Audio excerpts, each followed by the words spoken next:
Mi historia en la escuela de cine es bastante curiosa. Yo llegué el año 2007, un año con bastante movimiento, ¿no?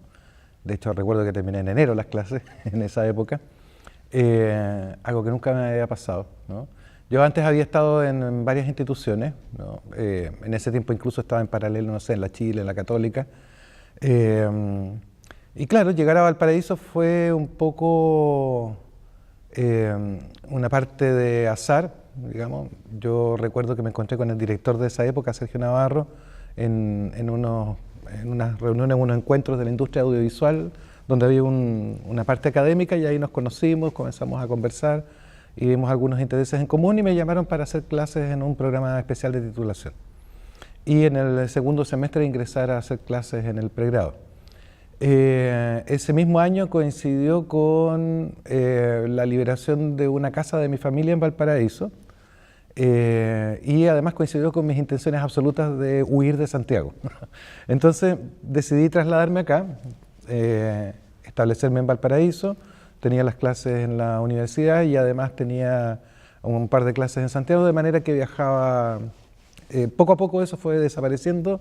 Me fueron asignando más cursos, me fui quedando en Valparaíso hasta que ya finalmente es mi única actividad en la actualidad, ¿no? Desde hace algunos años en adelante, particularmente desde que asumí la dirección de la escuela, ¿no?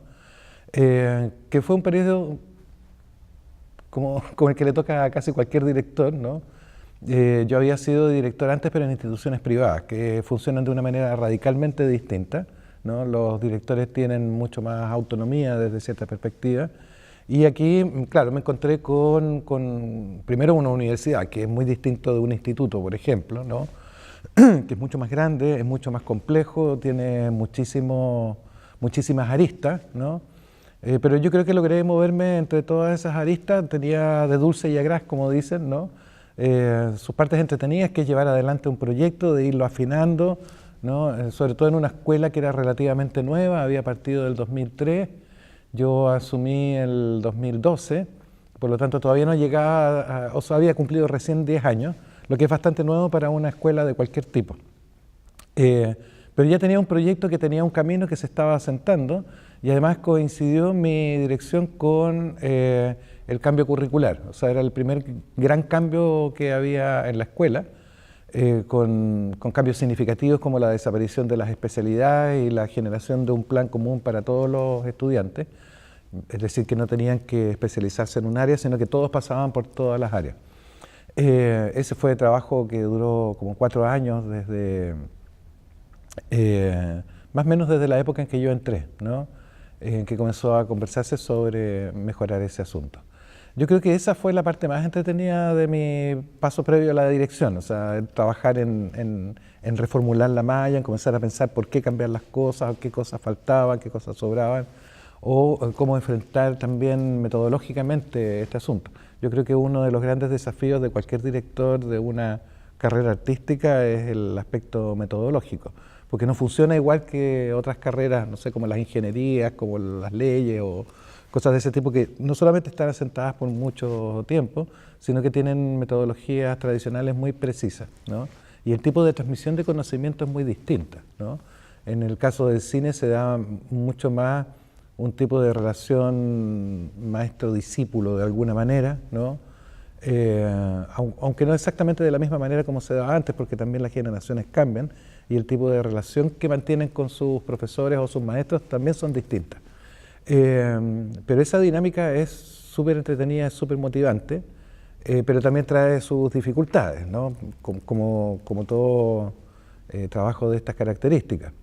Yo creo que en realidad en general lo que más me ha motivado a quedarme en la universidad ha sido su carácter público, ¿no? Como te digo, yo venía de instituciones privadas fundamentalmente, me di cuenta cómo funcionaban, ¿no es cierto?, que de alguna manera, si bien te da más autonomía y más libertad en ciertos aspectos, fortalecen una cierta arbitrariedad también en el trato, ¿no? En cambio, en la universidad tú estás obligado a escuchar más voces, a llegar a acuerdos, a vivir de una manera completamente distinta el asunto, ¿no? En particular en las universidades estatales, ¿no? Y eso también tiene su motivación especial, ¿no? Yo creo que no deja de ser interesante porque si no uno también tiende a encerrarse en su voz propia, ¿no? Y aquí uno no es de alguna manera o alguien que viene a imponer un modelo, sino a generar ese modelo en conjunto con toda la comunidad. Y de hecho aparece eso que creo que es importante, que es mucho más fuerte que en otras instituciones, que es el aspecto de la comunidad académica universitaria, ¿no? Triestamental en este caso.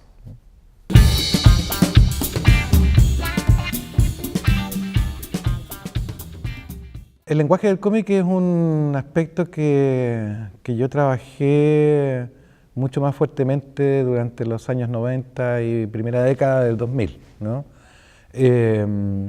Prácticamente todas mis líneas de investigación, digo como si hubiera muchas, pero en realidad no son tantas. Pero mis líneas de investigación habitualmente han estado relacionadas con motivaciones mucho más antiguas, ¿no? Yo leía cómics cuando chico, yo soy de las generaciones que creció leyendo cómics, ¿no?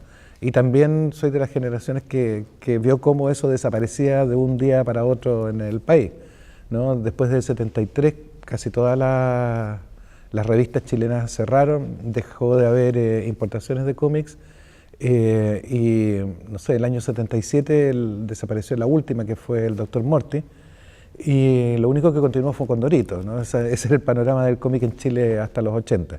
Y a mediados de los 80 participé activamente del cómic underground chileno, que se desarrolló no solo en Santiago, fundamentalmente en Santiago, pero también en Valparaíso, en Temuco, en Punta Arenas, hubo algunos brotes en distintos lugares.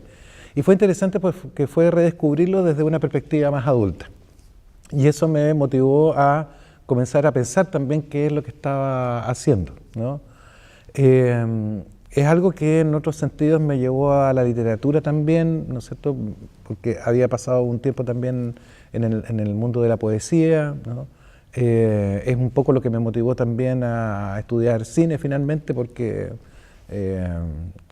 también era un gran cinéfilo cuando niño, y es lo que en la actualidad también me ha llevado a estudiar el ámbito de los juegos y los videojuegos, que también tiene que ver con mis aficiones desde niño. En el caso del cómic, eso pude concretarlo finalmente después de una experiencia académica relativamente larga en un libro, ¿no es cierto?, que fue interesante porque fue un libro que se transformó en un referente en el ámbito académico, muy particularmente escolar, ¿no? Yo me he encontrado con mucha gente que ha tenido la oportunidad de conocer el libro, que usa el libro en sus clases. Incluso en paralelo yo generé en ese tiempo un manual para el Ministerio de Educación, ¿no? Ese manual, más que paralelo, en realidad fue un poquito anterior al libro, que fue madurar un poco todo lo que había hecho en ese caso. Desgraciadamente el libro, claro, tuvo 500 ejemplares, fue poco difundido, pero finalmente se agotó también.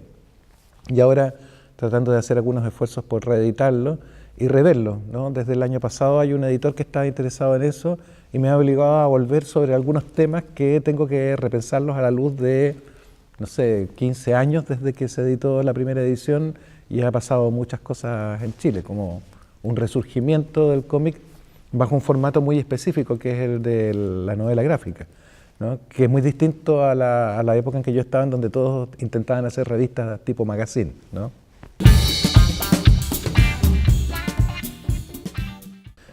Bueno, lo que llamamos el novísimo cine chileno es un eslogan acuñado, digamos, ¿no? Es un eslogan acuñado muy particularmente en un libro en el que yo participé junto con varios otros escritores, donde Ascanio Cavallo y Gonzalo Massa definieron un canon, de alguna manera, ¿no?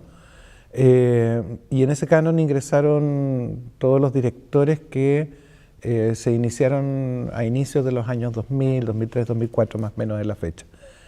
¿Por qué esa fecha? Porque coincide justamente con lo que podríamos reconocer una suerte de explosión de cine chileno, tanto en términos de producción como de reconocimiento, ¿no? Lo que caracteriza a esa generación, además, y eso lo han estudiado algunos otros autores, es una cierta tendencia a mayoritariamente, digamos, a un cierto minimalismo, ¿no? A una mirada más introspectiva, más interior, a las relaciones conflictivas con el otro, aparecen temas que son interesantes para ver un poco lo que nos sucede hoy en día, ¿no? Que tiene que ver con el aislamiento del individuo con relación a la sociedad en la que vive, ¿no? Una sociedad constituida por individualidades, ¿no es cierto?, más que como por un colectivo. Y esos conflictos están vistos en gran parte de estas películas. Pero yo creo que lo que más interesante de esto, claro, uno dice novísimo cine chileno y piensa en todas las películas, pero en realidad lo que nosotros pudiéramos meter dentro de ese canon son algunos directores y algunas películas solamente, ¿no? Más allá de que la producción es mucho más amplia. Y que tiene que ver con directores que no solamente están preocupados de determinadas temáticas, sino que además proponen ciertas soluciones cinematográficas distintas, o muy particulares o muy propias. Y en ese sentido, de manera mucho más fuerte, porque antes lo hubo también, pero de manera mucho más fuerte, aparece esta idea de autoría, es decir, de generar un tipo de producción que permita que uno reconozca la voz que hay detrás, ¿no? Y no hacerlo de manera más industrial o más neutra, por así decirlo, es decir, neutralizar la voz del propio autor en pos de un mercado común, ¿no? En Chile se han dado las dos tendencias. O sea, yo creo que si pongo ejemplos bien concretos, ¿no es cierto?, de una tendencia y de otra, de un lado, con directores con voz propia, como José Luis Torres Leiva, como en algunos aspectos Alejandro Fernández Almendra, ¿no es cierto?, están situados en ese extremo de la autoría perfectamente reconocible y de una u otra manera están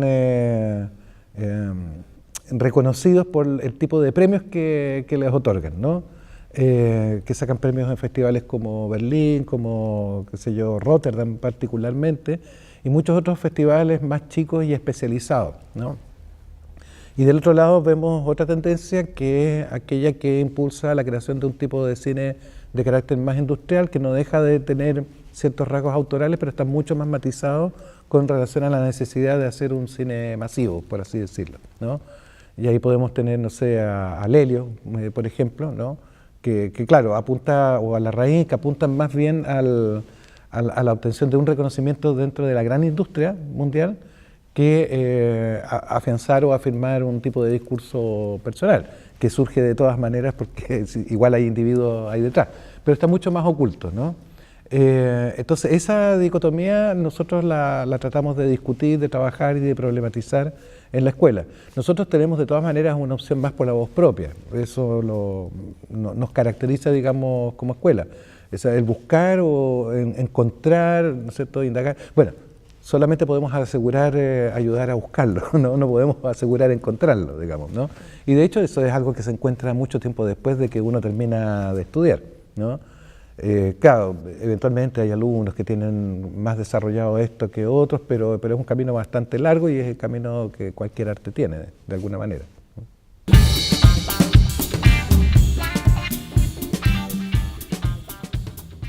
Bueno, ese es un tema bien complejo. El doctorado se llama Doctorado en Estudios Interdisciplinarios sobre Pensamiento, Cultura y Sociedad, un título gigantesco, ¿no? Y como es gigantesco también da cuenta un poco del tipo de problemas que tiene un programa de esas características, que son buenos problemas en todo caso. El término interdisciplinario es un concepto actualmente en debate, ¿no? Todavía no hay un consenso, digamos, sobre lo que es realmente lo interdisciplinario, que muy frecuentemente se confunde con lo transdisciplinario, con lo multidisciplinario, en fin.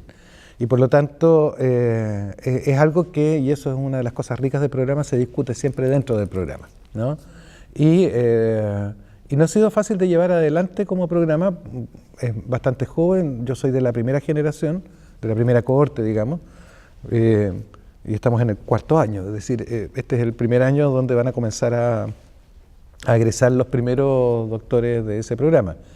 Y lo que ha marcado un poco ese paso ha sido justamente esa gran discusión, ¿no? Que entendemos por interdisciplinario, sobre todo en un contexto como el del pensamiento, la cultura y la sociedad. Es decir, estamos hablando de un campo bien amplio, pero que está fundamentalmente remitido al área de las humanidades, las ciencias sociales y las artes, ¿no? El tema de las artes, por ejemplo, dentro del programa ha ido creciendo con el tiempo, Y una de las cosas que creo yo que ese programa tiene de valioso es la aparición de la opción de tener una tesis de obra, que es algo que no existe en Chile, existe en otros países, no muchos tampoco, pero a mí me parece que es una opción súper interesante porque es justamente poner el acento en un aspecto que, por lo menos desde la perspectiva cinematográfica, siempre es interdisciplinario, ¿no? No porque participen individuos que provienen de distintas disciplinas para confeccionarlo, sino porque es un lugar donde converge un pensamiento de carácter interdisciplinario.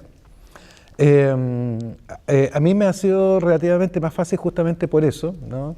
Yo he sido toda mi vida un poco diletante, entonces me interesan muchas cosas y además me metí en una carrera que justamente aunaba todos los intereses que yo tenía en una sola cosa.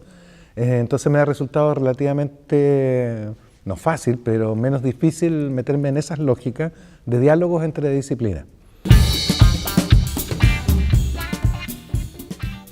Yo creo que en estos momentos la escuela está en uno de sus mejores momentos, está en muy buen pie para terminar de redondear, digamos, el proyecto.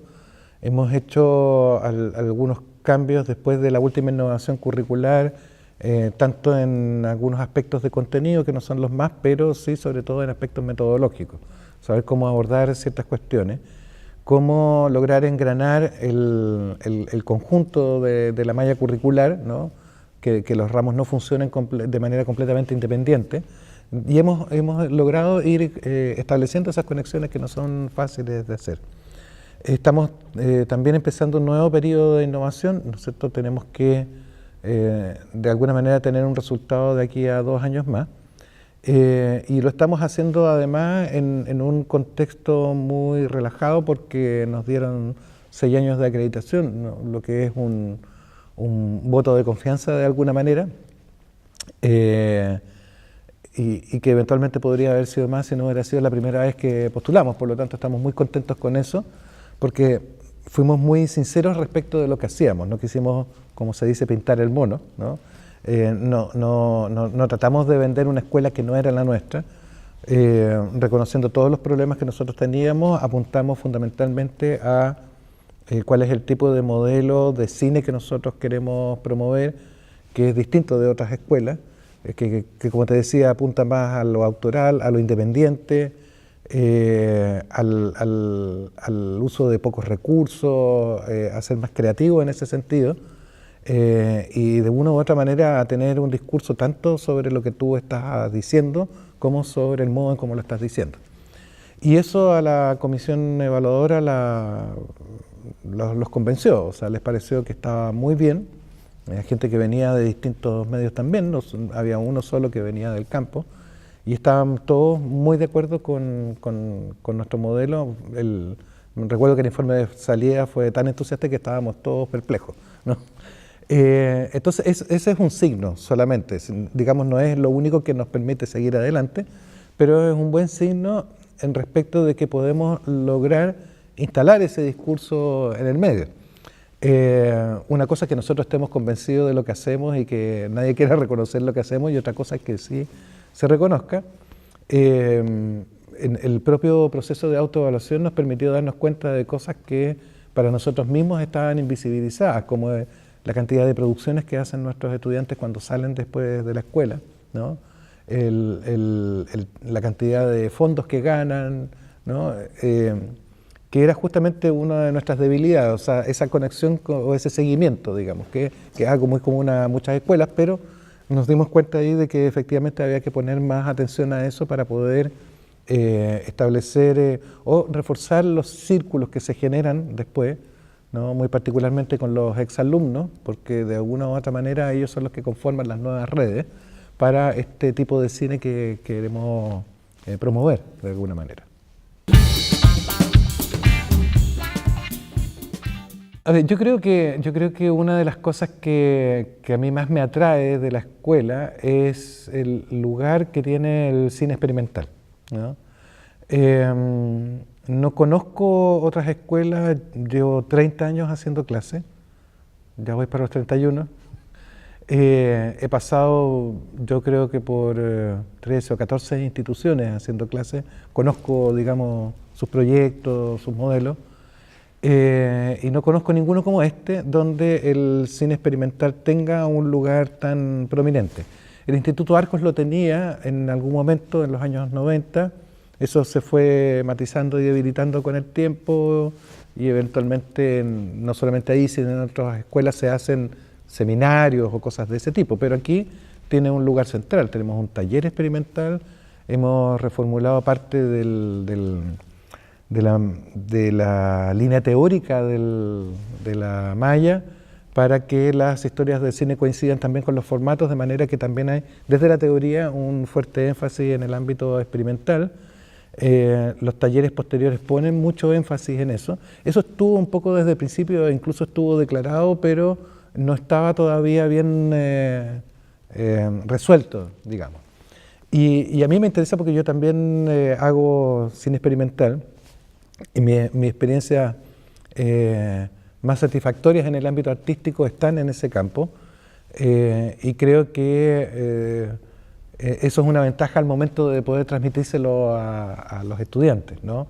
De hecho, yo creo que en general los mejores profesores no son necesariamente los que saben más, sino que los que logran transmitir el amor por lo que hacen. Y desde esa perspectiva yo creo que para mí en lo personal este ha sido un lugar en donde he podido desarrollar ese aspecto, ¿no? Cada vez más fuertemente, y he comenzado a ver logros en los estudiantes que han sido también tremendamente estimulantes en ese mismo sentido, ¿no? Y que es mirar, claro, el cine desde una perspectiva un poco distinta, ¿no? Mirarla con los ojos y con la cabeza al mismo tiempo. Yo creo que el cine experimental permite hacer eso y abre muchas posibilidades y de hecho muchas posibilidades de diálogos intergeneracionales también. Creo que es más que lo que hace el documental o la ficción, si nosotros lo dividimos en esos tres ámbitos que son ámbitos que nosotros tratamos de mezclar también, ¿no? Y yo creo que esas mezclas han dado muy buenos resultados en el tiempo y yo creo que van a seguir dándolos ahora porque nos tiene más entusiasmados también.